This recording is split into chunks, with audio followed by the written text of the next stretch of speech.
Okay, so you nak belajar buat pen test. Or you're a cybersecurity student, you want to get your hands dirty and more towards technical stuff. Maybe you're just someone in the cybersecurity and you want to upskill yourself with penetration testing. Good. So in this session, we're going to teach you penetration testing, but we're going to focus more towards the technical side because most of the theoretical side, you can just Google it, maybe you can just chat GPT it. But the technical side requires a little bit more practice, and there's always have to be some way where you can refer. Even better if there's a tutorial on how to start with it. Before we do the hands-on, you must understand prerequisite first. Kena faham benda basic dulu sebelum you buat penetration testing. So, kita akan faham dulu what is penetration testing, why we do it, and the scope of pen testing. Now, this part is very important. Essential skills before you do a penetration testing, and the typical methodologies of penetration testing. Now, this part is a bit technical. We have to do, this is going to be the last part before we jump into the technical side, because this is a little bit technical, and you need to understand this part first before you can actually do the technical side of pen test. Now, what is penetration testing? You as a software developer, cloud developer, or any kind of developer, you must probably heard about penetration testing. So what is it? Penetration testing is essentially you're simulating a real world attacks. Whether it can be someone in a black hat, a grey hat, someone who has malicious intent, someone inside your company, someone outside your company, someone yang ada niat jahat, ataupun someone yang tak sengaja exploit your system. Alright, so dia simulate real world attacks to find vulnerabilities. Kenapa kita buat pen test? Sebab kita nak cari kelemahan dalam sistem sebelum orang jahat jumpa. In this way, bila kita jumpa sebelum orang jahat jumpa, kita boleh baiki benda tu, kita boleh refer kepada developer team, hey, saya jumpa vulnerability ni, boleh tak you tolong patch? Maka dengan ini, esok, lusa, minggu depan, kalau ada black hat atau ada hacker nak datang masuk, dia tak boleh guna cara ini sebab kita dah patch benda tu. Since kita dah jumpa vulnerability itu. Dan paling penting sekali, penetration testing ni penting, mesti dilakukan dengan permission dan ethical. Itu sangat-sangat penting. The only thing yang membezakan orang hacker jahat dan hacker baik, ethical hacker, adalah permission, legal and ethical. Alright? So, pen testing ni is basically audit lah. You can think it of like that. Security audit. So, why do we need pen test? Antara sebab why we do pen test is we want to identify vulnerabilities before someone else finds it.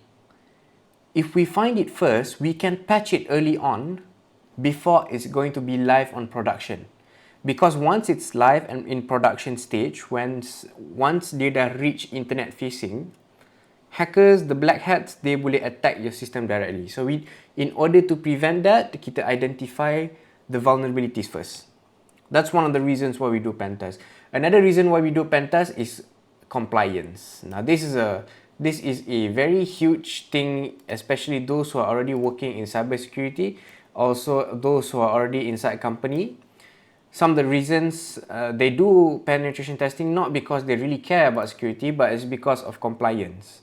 So a lot of regulations, a lot of compliance, a lot of all those requirements in your company, they require you to do pen test sebab dia nak pastikan your punya security posture tu sentiasa kuat. Alright? Itu part of the compliance.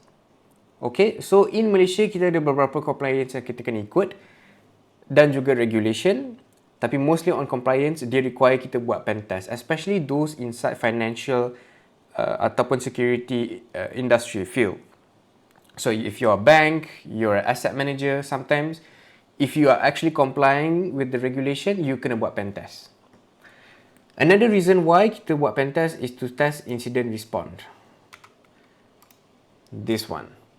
So, bila kita buat pen test, you will automatically assess your incident response team. Meaning your security team, will they be able to pick up this vulnerability while you're doing this penetration testing? How well your cybersecurity team can react, can respond to an active attack. So that's some of the reasons why we do pen tests. Now, this part is important. What is the difference between pen testing and hacking? Pen testing is done with permission, hacking is done illegally. When you do pen test, you must approach your client ataupun whoever wants to do a pen test, you must minta izin daripada orang, minta kebenaran. And the kebenaran must be in black and white. Tak boleh cakap saja. Once dah ada black and white, barulah you boleh proceed dengan pen testing. It's also important to make sure to record everything in black and white. Pen testing, the goal is to improve security. Hacking is to exploit untuk kepentingan diri. Tu beza dia. Alright? And pen testing also follow rules and laws while hackers break laws. In Malaysia, kita ada beberapa undang-undang yang melibatkan pen testing. Antaranya adalah bukan antar undang-undang, tapi kalau you nak buat pen test di Malaysia, setiap company atau setiap individu yang mahu nak buat pen test kena apply lesen daripada NACSA. Once you dapat lesen daripada NACSA, baru you boleh buat pen test punya services. So ingat, any companies that wants to provide pen testing punya services in Malaysia, they have to apply for license from NACSA. If you do pen test, if you do a pen test unethically or illegally, which is considered as hacking, and you break the law, hackers who do pen tests, hackers don't do pen tests, but if hacker exploit hacking things that they shouldn't, they can be charged under Computer Crimes Act, CCA. This is a real thing, you can Google it up, Computer Crimes Act. Another thing is, pen testing, they report their findings and the things that need to be fixed. Hacking, they don't report their findings because they only pentingkan diri sendiri and they only focus on tutup digital track. Tak nak bagi nampak sisa-sisa digital footprint diorang tinggal. So that's what they focus on. Now, this is very important. Those who are already inside cybersecurity field or inside pen testing themselves probably are familiar with scope in pen testing. So, what is scope? Before you do pen test, there is a phase where we call planning or pre-planning. Di mana before you engage dengan klien untuk pen test, you akan set dulu apa yang perlu di pen test, apa yang tak perlu di pen test. Contoh, saya nak awak pen test saya punya web server yang saya deploy dekat cloud AWS. That part is inside scope. At the same time, I do not want you to test out kita orang punya Active Directory environment. You can pen test the web server, but please do not touch our internal workaround. Why? Because ada orang dalam office, dia tengah buat kerja. So, jangan kacau itu. So, this is what scope does. We define what needs to be tested, what does not need to be tested. Inside scope juga, kita akan define something called rules of engagement. Kejap lagi kita akan tengok what is rules of engagement. So, but sebelum tu, kenapa scope ni penting? Okay, scope penting sebab you tak nak kacau, you have to make sure that you tak kacau sistem atau infrastruktur yang tak terlibat dengan perkara yang perlu pen test. You must pen test apa yang diminta saja. Kenapa? Sebab some companies, they want to test out this particular system because this system is dalam virtual mode, dalam beta mode, dalam prototype punya phase. Dia bukan dalam live production lagi. So, kalau you terkeluar daripada you punya scope, you accidentally touch dia orang punya live server, you may cause a business disruption. You akan kacau dia punya business operation, you akan kacau dia punya business. You don't want that. Tak boleh. Sebab akan mengganggu business diorang. That is why scope is penting. Alright? It also ensures legal and ethical compliance and help focus efforts on critical asset. Okay? Now, penetration testing usually ada tiga type. This is what most people have heard about, black box, grey box and white box. So, Black box pen testing basically means no prior knowledge of the system. The idea is it simulates external attack. Maknanya the penetration tester act as a real hacker. Dia berperanan seperti hacker sebenar untuk try breach into the system. Contoh senarionya adalah saya penetration tester, awak adalah klien. Awak nak test awak punya web server. Awak bos, awak developer. You tell me, you want to pen test this and you tell me, hey, this is the web server, pandai-pandailah kau test, pandai-pandailah kau breach the system, pandai-pandailah apa-apa yang kau nak buat. Asalkan dalam scope saja. That's black box. The reason why people do this is because they want to simulate an actual hacker. That's black box. Grey box on the other hand, have partial knowledge. Partial knowledge contohnya adalah kita bagi scope, I want you to pen test this web server, but I want you to have a partial access, meaning I will give you some username and password so that you can log in. Maybe log in as a normal employee, maybe log in as cashier, as staff, low level, whatever. The reason why companies do this is because they want to simulate attack with limited access. Contohnya, dia nak simulate attack seolah-olah you hacker ni adalah orang dalam. If you are an insider threat. Contohnya kalau ada orang dalam cuba nak hack, inilah caranya. Grey box, dia akan simulate this kind of attacks. Now the third one is white box. White box, okay, personally and arguably is one of the, I would say one of the best ways to do pen tests because it gives you full knowledge to everything. Source code, credentials, architectures, blueprints, your network architecture, everything. So the good thing about white box is that if you have full access to everything, including your source code and everything, you boleh find vulnerabilities yang sangat detail, even hacker pun tak nampak. Contohnya, your Python library scripts, your dependencies, your global libraries, benda-benda yang sangat detail. If you have that knowledge, you can basically cover and fix all sorts of vulnerabilities, even the real hackers tak nampak. So that's why, personally, I would say white box is one of the best ways to do pen test. But it also depends. Dia tak sentiasa relevant. Dan dia tak sentiasa viable. Now, when you define scope, ada beberapa key factor yang you kena take into account. Pertama, target asset. Apa yang nak perlu di pen test, apa yang tak perlu di test. Yang kedua, testing method. Method apa yang dibenarkan, method apa yang tak dibenarkan. Contoh, saya pen test, you client, you nak saya pen test web server. You boleh engage, saya boleh engage dengan employee, staff buat phishing campaign. Akan tetapi, saya tak dibenarkan masuk dalam office. Itu adalah benda yang penting kena define dalam scope. Yang ketiga, time constraint. Time constraint ni, you have to define berapa lama you nak buat pen test ni. Berapa lama ni depends on berapa banyak you kena buat. Berapa scope you kena buat. Berapa IP addresses. Berapa domain you kena buat. And then a lot exploits. This is a bit technical. So, you also kena define exploit apa yang dibenarkan, apa yang tak dibenarkan. Contoh, saya nak pen test, boleh tak awak tolong pen test untuk dapatkan username dan password semua orang. So, you akan pakai exploit yang melibatkan SQL dump. Tapi jangan buat DDoS. Kita tak nak test DDoS. Sebab apa? Suka hati klien lah. Maybe diorang dah deploy Cloudflare. Maybe diorang dah deploy any other security mechanism. And lastly, reporting expectations. This is important. This is very important sebab you kena make it clear dengan you punya client apa yang you expect daripada report ni. Once you generate the report, only by then the developer team boleh fix.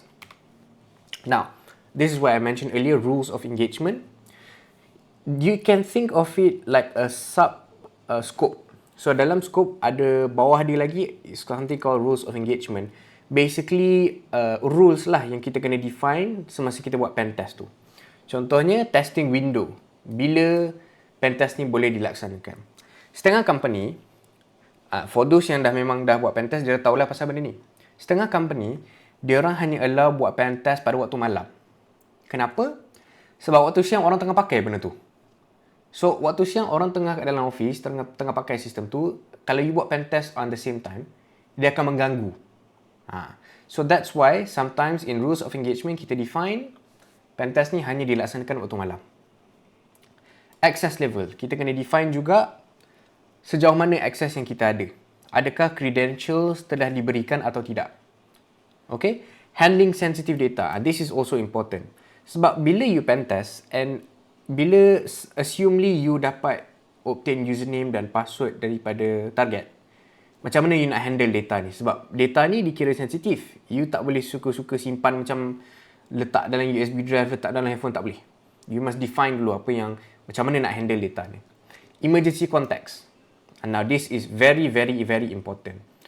Sebab bila you buat pentest, you basically akan engage dengan klien punya infrastructure, diorang punya sistem. Kalau berlaku apa-apa, contohnya you accidentally DDoS ke, you accidentally DOS ke, tiba-tiba sistem down ke, you must able to contact someone.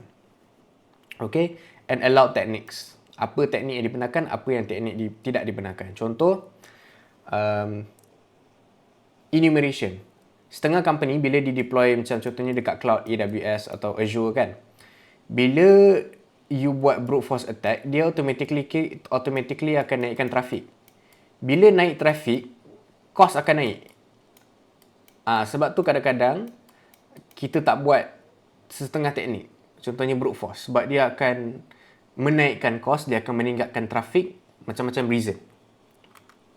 Now, what are the essential skills for pen testing? Pen testing ni bukanlah satu field yang you boleh suka-suka boleh lompat je. Tak boleh. If you're from finance background ataupun you daripada biology ke, doktor ke, accounting ke, you nak masuk pen test, tak boleh. You must have a computer science punya background, a little bit. I'm not necessarily computer science, but you must have a little bit of technical knowledge. And skills. Contohnya, coding, network and operating system. Ni adalah one of the basic ones. So, if you know, you need to know a little bit of coding. Python boleh, Java boleh, C++ boleh, any language is fine. As long as you know how to code, the logic syntax of coding. And then also network. You need to understand how routing works, how proxy works, and stuff like that. And as well as operating system, because you are going to engage with a device at the end of the day.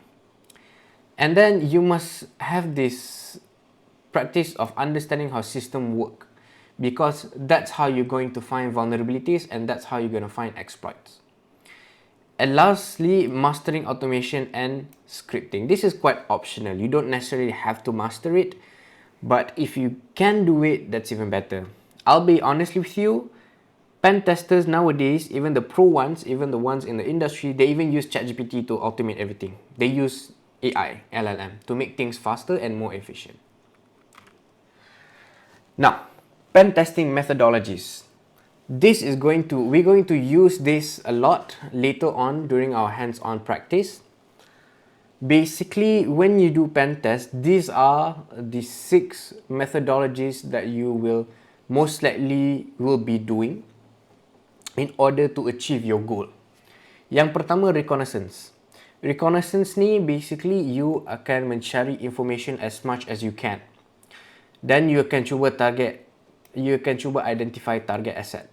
Contohnya IP addresses, subnets, subdomains, etc. You cuba cari siapa yang kerja kat company ni, apa dia orang punya password, apa dia orang punya pengalaman, siapa pernah kerja di sini, siapa ex company, siapa boss, itu reconnaissance. Once you've done with reconnaissance, you can do scanning and enumeration. This is when you are going to engage with the system directly. Maknanya you akan start scanning. Masa ni lah you heard about Nmap, you heard about Nessus, all these scanning tools. You akan find what are the open ports, what services are running, as well as vulnerabilities. Contohnya, apa services yang tengah running, HTTP, FTP, SQL, SQL, MS SQL, LDAP, Active Directory, anything. You need to scan as much as you can. A good pen tester spends most of their time during reconnaissance and scanning and enumeration, because the more information you have, the more opportunities you can go to. But you are more likely later on to be stuck in a loophole. But it's better to have something than not having anything. Okay? After that is exploitation. This is where after you found the vulnerabilities, you are going to craft your exploit or use an existing exploit to send to the target system to exploit the vulnerabilities. It can be an old exploit, or you can customize your own exploits, or it could be a 0-day, or it could be a misconfiguration. There's no standard way of saying how to build an exploit. It all depends on the vulnerabilities. After that, you're going to do privilege escalation. Once you dah masuk dalam sistem, you nak privilege escalation, short term, the jargon that we always say, prevesc. Basically, you daripada low level punya user, you nak jadi admin. You nak naik privilege. Maybe not admin, maybe someone with higher access. When you have higher access, means you have higher authority, means you have more power. You have more control to the system and data and the processes. That's why people usually do prevesc. After you do prevesc, you will do post-exploitation.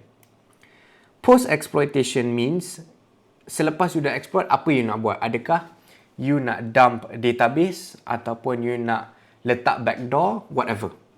Backdoor basically means that after you breach into the system, you will plant a backdoor so that you will have continuous access 24/7 even after you finish pen testing. I mean, after you breach the system. And lastly, and the most important part, is reporting and remediation.